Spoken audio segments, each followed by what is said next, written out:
Bienvenue sur Africa 24 pour cette nouvelle édition de l'Africa Tonight. Voici les titres de l'actualité. En Libye, l'offensive du maréchal Khalifa Haftar se poursuit. Elle a été lancée le 4 avril par l'armée nationale libyenne pour prendre le contrôle de la capitale, Tripoli. Le président du Parlement de l'Est libyen, Aguila Saleh, a affirmé soutenir l'offensive du maréchal. Le gouvernement congolais promet d'agir pour venir en aide aux étudiants congolais localisés à Cuba. Ils manifestent depuis la fin du mois de mars pour réclamer 27 mois de bourse non perçue. Une délégation congolaise est attendue à Cuba. Et puis, le slam se veut un art déclamatoire de plus en plus prisé. Une slameuse burkinabé, Malika Ouattara, connue sous le nom de Malika la slameuse, s'y adonne et espère fédérer et conscientiser la jeunesse africaine à travers ses textes. Pour le président du Parlement de l'Est libyen, Aguila Saleh, l'offensive menée par le maréchal Khalifa Haftar sur Tripoli en Libye se poursuivra. Il soutient l'offensive et estime qu'il est nécessaire de se débarrasser des milices et des groupes terroristes. Les précisions de Solène Duplessis. L'offensive sur Tripoli du maréchal Khalifa Haftar ne cessera pas, malgré l'appel de l'Union européenne ce 11 avril, à mettre fin au combat. C'est ce qu'a annoncé Aguila Saleh, président du Parlement de l'Est libyen, lors de l'ouverture de la première session à Benghazi, ce samedi 13 avril. Nous devons nous débarrasser des milices et des groupes terroristes. La campagne pour libérer la ville sera limitée et ne violera aucune liberté, mais permettra de rétablir la sécurité et de lutter contre le terrorisme. Une offensive menée depuis le 4 avril dernier par l'armée nationale libyenne du maréchal Haftar pour prendre le contrôle de la capitale Tripoli, à l'ouest du pays, une capitale où siège le gouvernement d'union nationale de Fayez El-Serraj, soutenu par l'ONU et la communauté internationale. Tripoli, c'est la capitale de la Libye, donc où se trouve le gouvernement, les sièges de gouvernement, et ça fait à peu près 9 ans qui était contrôlé par les milices. Donc maintenant, la solution politique est très loin. Les milices ont refusé toute tentative de trouver une solution politique. Ils ont saboté l'accord de Skhirat. Donc c'est le dernier recours de l'armée de libérer le capital de contrôle de milices. Au moins 121 personnes ont été tuées depuis le début du conflit qui oppose l'armée nationale libyenne du maréchal Haftar au gouvernement d'union nationale au sud de la capitale libyenne. Notons également que Khalifa Haftar a été reçu ce dimanche 14 avril par le président égyptien Abdel Fattah al-Sisi, une rencontre autour des derniers développements en Libye. Et puis ce dimanche 14 avril, les forces du gouvernement d'union nationale ont annoncé avoir abattu un avion de chasse de l'armée nationale libyenne du maréchal Khalifa Haftar au sud de la capitale, Tripoli.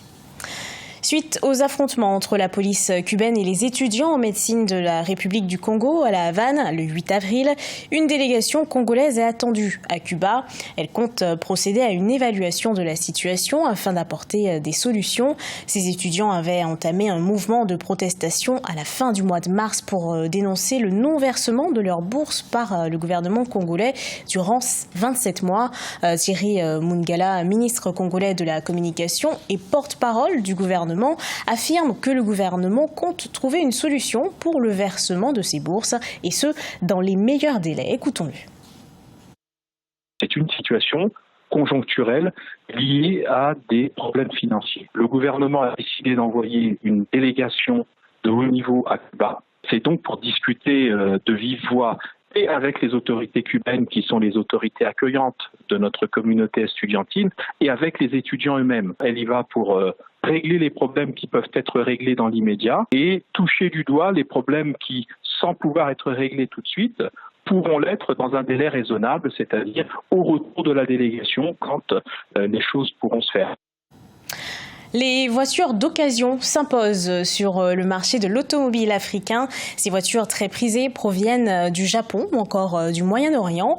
Leur atout, leur prix très abordable qui les rendent accessibles au plus grand nombre au détriment des constructeurs automobiles locaux. Solène Duplessis nous en dit plus. Les voitures d'occasion dominent le marché de l'automobile en Afrique, des véhicules pour la plupart importés du Japon ou du Moyen-Orient, une croissance qui fait de l'ombre aux grands constructeurs automobiles. Des constructeurs qui cherchent à investir le secteur en Afrique, leur vente dans le reste du monde étant menacée par des réglementations sur les émissions polluantes de plus en plus strictes. Nous avons commencé à analyser les marchés et nous avons cherché des moyens de les élargir, car ils ne fonctionnent plus en raison de l'importation de véhicules d'occasion en provenance du Japon ou des États-Unis. Selon Volkswagen, il existerait un marché potentiel pour 3 à 4 millions de voitures neuves en Afrique, soit 10 fois le montant actuel. Un objectif qui pourrait être atteint en réduisant la part de vente de véhicules d'occasion, une industrie qui profite pourtant à de nombreux citoyens. Pour commencer, je vais perdre ma source de revenus, car normalement, je nourris ma famille.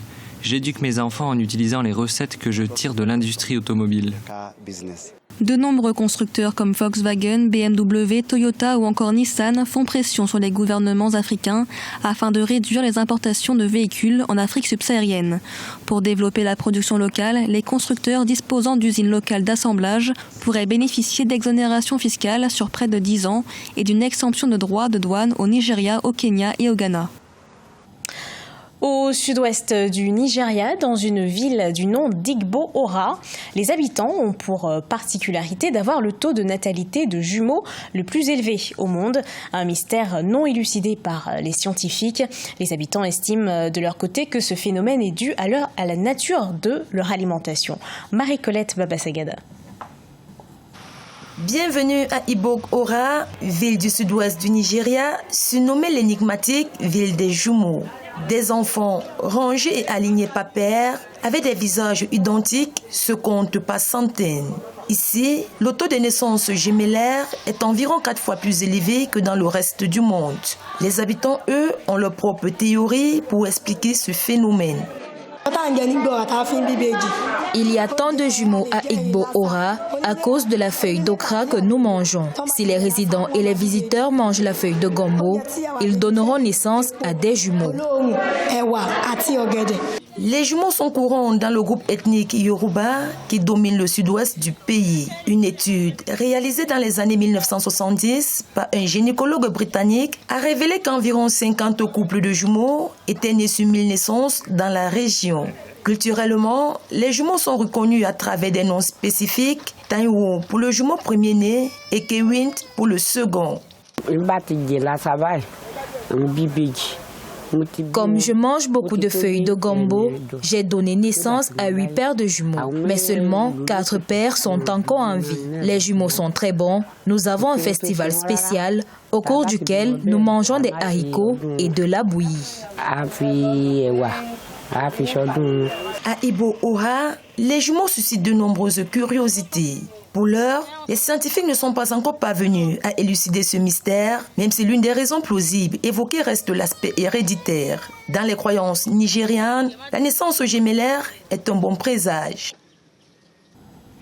Le slam gagne en notoriété. Cet art du maniement des mots tout en musicalité prend de plus en plus d'ampleur du Sénégal au Tchad en passant par le Mali et le Burkina Faso. Le slam séduit les jeunes générations à l'image de la slameuse burkinabé Malika Ouattara.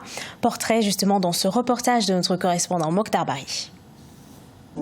Le slam séduit de plus en plus de jeunes à travers le continent, eu égard aux différents messages véhiculés. Des cadres d'expression confèrent à ce genre musical une place de choix aux amateurs. Certains d'entre eux en ont fait un métier, à l'image de la slameuse burkinabé Malika Ouattara, connue sous le nom de Malika la slameuse. Révélée au public en la faveur d'un concours sur la citoyenneté en 2012, Malika a sorti son premier album Slamazone en janvier 2016. On parle comme ça de changement climatique, on parle comme ça de genre, on parle un peu de tous ces mots-là qui nous permettent d'utiliser ce art-là au service du développement de la société. L'album Slamazone a valu à Malika d'être lauréate du Koundé de la Révélation en avril 2016. La Slamazone espère fédérer et conscientiser la jeunesse africaine à travers ses textes accompagnés d'instruments africains. C'était inconcevable qu'une femme musulmane puisse être artiste. Donc il fallait se prouver à soi-même que l'on peut le faire et prouver aux autres que l'on peut être artiste tout en gardant certaines valeurs. Je pense que la difficulté majeure, c'était ça. Mais aujourd'hui, la difficulté que nous avons, c'est d'imposer ce slam-là au niveau de la musique elle-même. Quand on parle de musique dans un festival, que l'on puisse prendre en compte également le volet slam. Aujourd'hui, avec son groupe, Malika la slameuse écume plusieurs scènes de festivals en Afrique, mais aussi en Europe. Titulaire d'un master en communication, Malika est aussi une femme entrepreneur, notamment dans le domaine de l'événementiel. Ce journal a été préparé par l'ensemble de la rédaction. Merci à vous de l'avoir suivi. Dans un instant, une nouvelle édition de l'actualité sur Africa 24.